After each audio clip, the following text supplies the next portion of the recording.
Alright guys, so today I am in a city in Eastern Europe called Pristina, which is famous for the hospitality of the people, for its really good food, for apparently really good techno parties, and for being very affordable for backpackers like me. So today I'm gonna do a $10 challenge, which is a little less than 10 euros, and see how much stuff I can buy in the city with $10.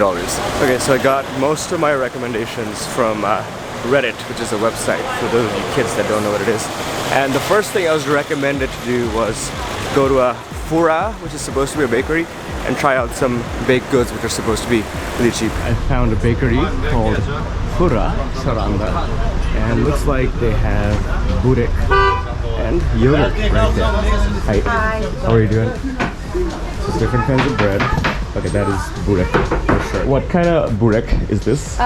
This one is round burek, is with cheese, meat, or spinach. If you want, we have also the long one with meat and cheese. Meat and cheese? Can I get one with spinach, but a little bit, like just a little bit? One piece of burek is all of that. All of that? Okay. How much is that? €1.10. €1.10? Okay. I'll get that, and I'll also get yogurt, a small yogurt. Okay. This is ayran. Is this like the same brand or? No, it's same brand. Only this one is ayran. This one is yogurt. Okay. This is lighter. Lighter. Okay. And soury. More, sour? Yes. More sour. Okay. More lighter. Okay, I'll get this then. Okay. Okay. One of this.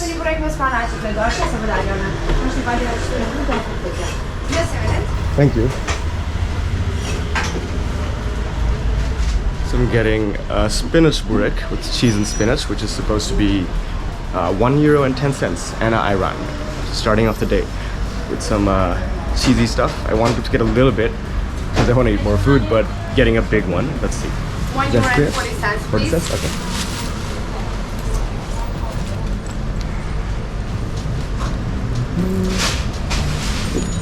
Do you have change? Thank you. Thank you very much. File them in there. So, the ayran is 30 cents and the burek is 1.10. Pretty good price. Okay, thank you. Bye. Bye-bye. And people are so friendly.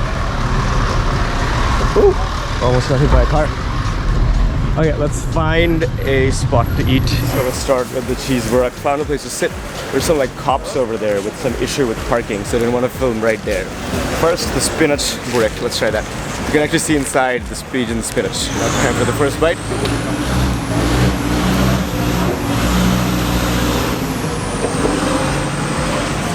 Very nice and very heavy.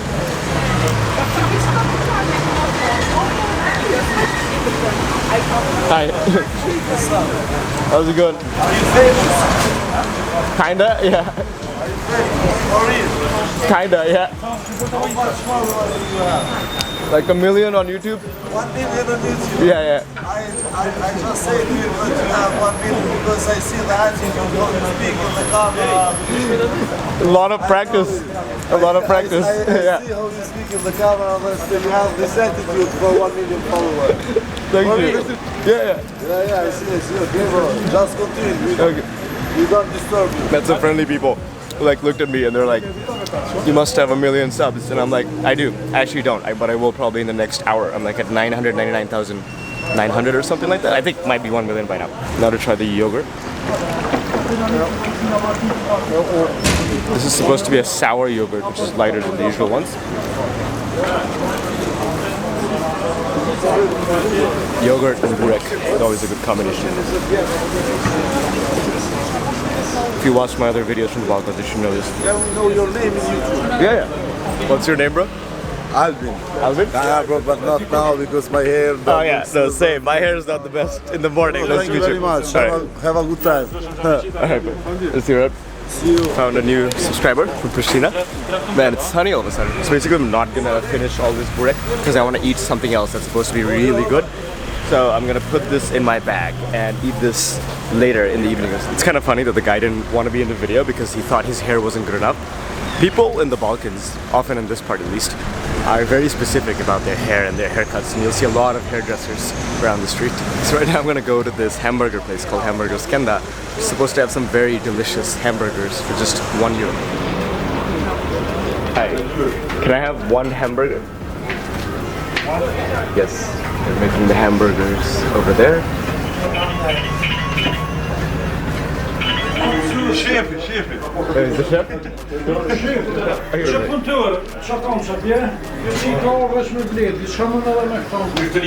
Cutting fresh tomatoes here.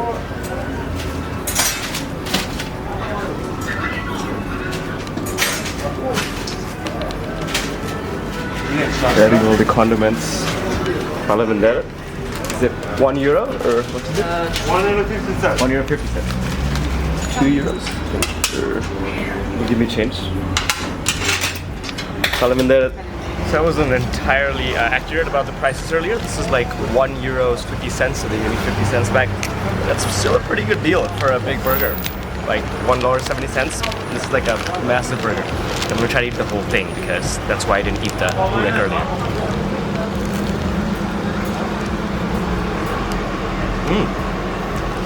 It's really good. It's made out of like beef for the most part. And of course there's tomatoes, salad, ketchup, onion. From what I understand in Prisitina, most people are Albanians ethnically. So they're technically Muslims, even though a lot of them are not very religious. A lot of them are very secular or atheist even. But because they're, technically Muslim, they don't have a lot of food made from pork. It's mostly gonna be beef, chicken, and lamb. Really good burgers so far. Okay, so I only spent like $3 and I'm already like really full. So now I'm gonna take a break from eating and try to see the things you can see in the city for really cheap or for free. As I'm going towards the old town, I can see a lot more bakeries with the words Fura written right there. So just like every other city in Europe, Pristina also has its own clock tower, which just went off a second ago. So there's actually a lot of pretty little mosques around town, like this one over here. And right now we're gonna go to the oldest one, which is also right here. Something that kind of caught me off guard is how much traffic there is on this one street. So my hostel's right over there and there's like traffic till 11 p.m. every day. There's no break. So behind me right now is the Sultan Murad Mosque, which is the oldest mosque in the city, which was built in the 14th century by the Ottomans behind their Ottoman Sultan Murad. So as you can tell from that story, Pristina and all of Kosovo was colonized by the Ottomans and ruled by them for hundreds of years. I'm gonna go and see if I can take a look inside. It's like this dog here is trying to cross the street to the sidewalk. Man, this dog literally waited till the light was green before it crossed the street. This dog is more civilized than a lot of people I know.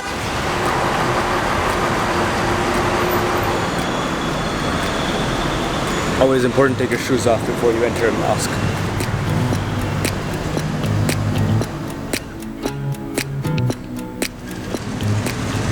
So I just talked to someone inside the mosque, and I guess this is not really meant to be a tourist attraction. It's still a place of worship, as I realized. But if you do decide to go in wearing the right clothes, which you have to wear, like cover your shoulders, long pants and everything, and if you are respectful and you're not making any noises and you're not disturbing or getting in the way of anyone who's actually trying to pray there, I think it's fine, from what I understood, to go there and take a picture or something like that. Just don't vlog in there. So right next to the mosque is this monument behind me called the Brotherhood and Unity Memorial. So Brotherhood and Unity was the slogan of Yugoslavia, which Pristina and all of Kosovo used to be a part of, along with pretty much everything else in the region surrounding here, except for Albania. And this was built in the 50s, if I remember right, in stereotypical or typical brutalist architecture style. Talking about this? What? You want to say something? He wants some more. Who wants to be on video? Goodbye. Bye-bye.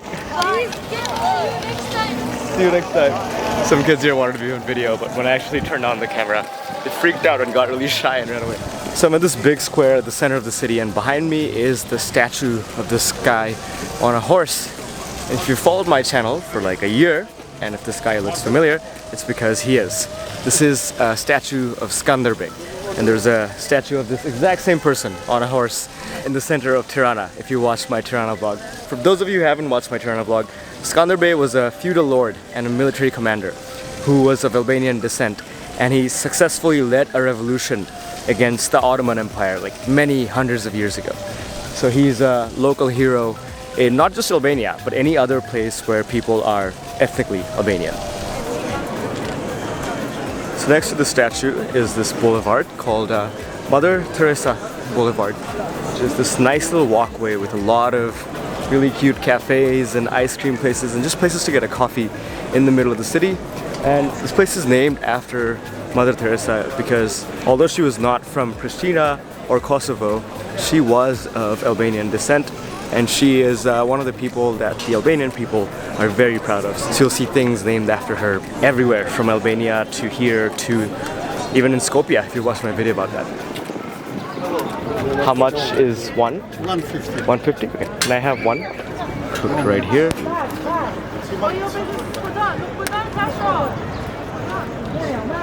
Sorry, I have a question. Where can I house? Fine house or the house? Here's 160. Do you have change?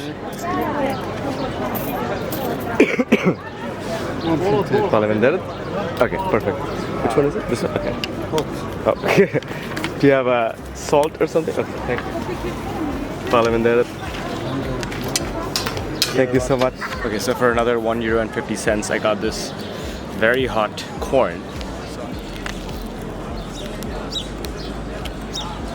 Hot.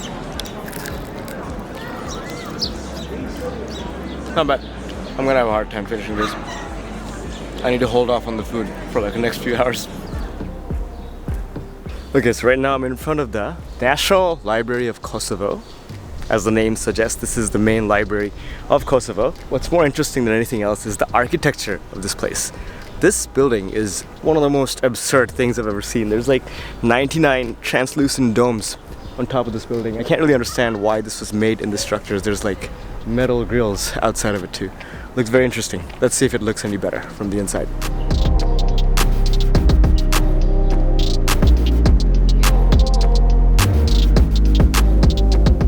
Okay, so from the inside, this looks like much more of a normal building, and the domes actually don't look that bad from the inside. They just look really weird from the outside for some reason. Something very interesting is that they had a section at the very entrance to the library called American Corner, which I guess is just dedicated to literature about the US or maybe the US intervention. Okay, so the American Corner in the library turned out to be more about American literature and American poets and stuff, so not as political as I expected it to be.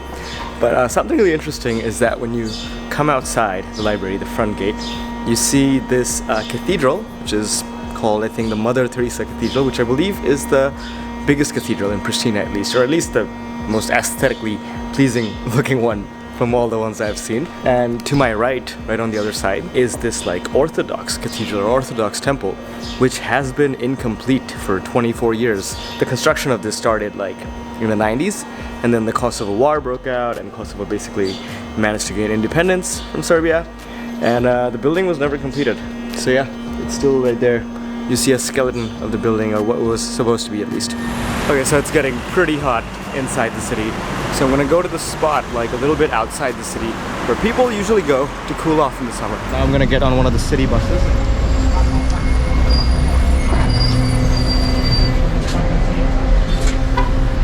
Right here, 40 cents.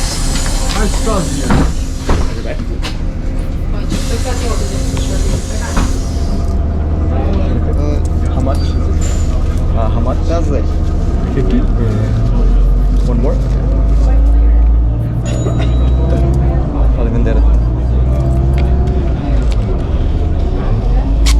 So one way ticket actually costs like 50 cents and you get like a receipt for your ticket. Okay, so right now I am in Germise Park, which is only like a 15-minute bus ride from the city center of Pristina, but it looks like a completely different place. Like I mentioned earlier, people come here to chill and like literally cool down, like in this pool next to me, where entry used to be only like €1 or 1.5 euros even a few years ago, but now they increased the prices of that this year, so it's like 4 euros for adults and 2 euros for kids, I think, and I think it's 5 euros for adults on the weekends. But that would break my $10 budget because that would be half of it, so I'm not gonna get in the water right now. The cool thing is that this park is actually at the start of this national park called Germia National Park. Lots of trees and a forest and hills. I don't know if it goes up to mountains, but there's definitely some elevation over here. So you can also just come here and start your hikes basically.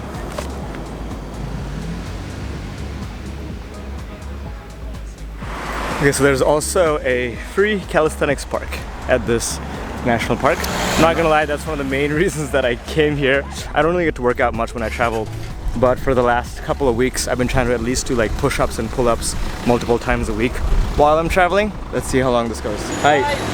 So I just realized on the bus that one of my channels, not this one but another one that I have in a different language, hit 1 million subscribers. So it's been a pretty strange day. First of all, like I woke up with a fever because I've kind of had a fever for the last couple of days, and I'm leaving Pristina tomorrow, so I knew I had to film this. So instead of filming at 9, I just took like a ibuprofen. Felt a lot better at 11, and then just went out and started eating and started filming, and then I completely forgot that I even had a fever. So I went out and did pull-ups in the sun, which is probably a terrible idea now that I think about it. But yeah, it's been a pretty eventful day so far. So right now I'm on this street called Bill Clinton Boulevard, and behind me is a statue of Bill Clinton, who is, or seems to be at least, some sort of national hero over here. And that's because he was the president of the US, which was leading the NATO forces in its intervention in the Balkans that essentially allowed Kosovo to gain its de facto independence from Serbia. And if I go into that, that will take an hour for me to explain what happened. So I would recommend reading a book called Balkans, Nationalism, War, and the Great Power. I believe that's the name. It's by Misha Glenny, which is like a 1,000-page book that goes over the history of this whole place. And it's pretty fascinating, one of the best history books I've ever read. I don't have the time to go over all of that, and I don't think I could do it justice. But if you do want to watch a short video on the conflicts and what happened in the 90s and early 2000s, I would recommend checking out another video I made from Sarajevo on this topic. I'll link that in the bio as well. So now I'm gonna try to find some food because I'm finally hungry again, and I need to spend some of that $10 that's left. So I found a restaurant here called Restaurante Nazi. So I'm pretty sure this name has nothing to do with World War II or Hitler, but let's go inside and make sure. Do you have a menu? Yes. Hi. Do you have a menu? Yes. Oh, this is it? Okay. I'll in there. Let's see what's on the menu. Oh my god, there's pleskavica. Okay, so I'll get one pommes frites. Pommes frites. Media. Medias. Media? Okay, yeah. Okay, I'll get that. And pommes frites. Okay, alright. Perfect. Just here, yeah? Just here, yes. Come from? Bangladesh? Bangladesh. Yes. Okay, so from what I found out, Nazi is basically short for an Albanian name. I think it was like Nazmi or something. So, thankfully, no connection to what we're thinking about. No problem, my friend. Good appetit. Okay, so for only €2, I got this thing called pommes frites mediat, which basically means fries with like bits of like cheese inside it, which looks delicious. And they also gave me bread, all for €2. This is a pretty good deal, I'd say. Ketchup is important with fries. Apparently not with shawarma, according to all my viewers in that one short. Pretty standard, pretty nice. Amazing for the price. Let's try the cheese.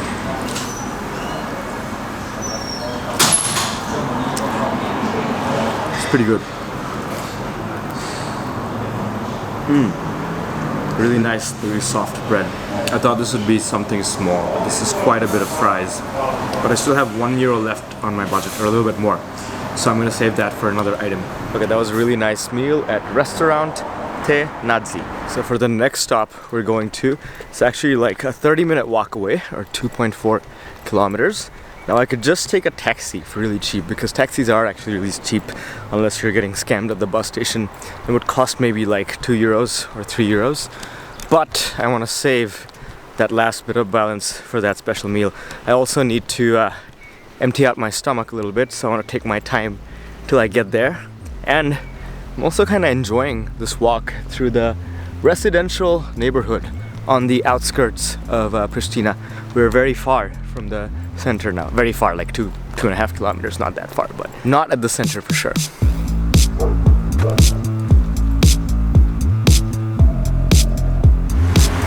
Okay, so my last stop for the day was supposed to be this place called Tara Kofte, which sells like some delicious kofte or meatballs by this guy who's supposed to be a very eccentric person, very charismatic chef or whatever you call it.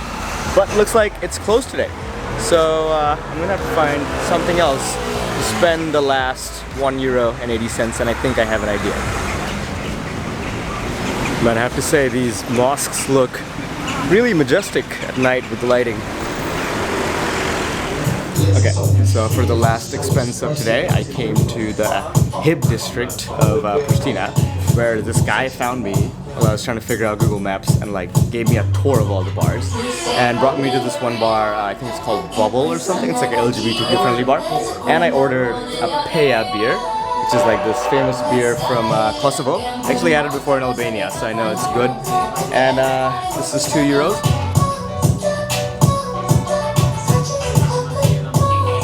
Just as good as I remember it. Okay, so I think that is going to be it for my $10 challenge video from Pristina. I think I'm going to go home, and the guy I just ran into again invited me out with his friends for like a night out. But I need to go home and evaluate how I'm feeling health-wise, because this morning I wasn't feeling great, and tomorrow morning I gotta catch a bus to another city like 7 hours away.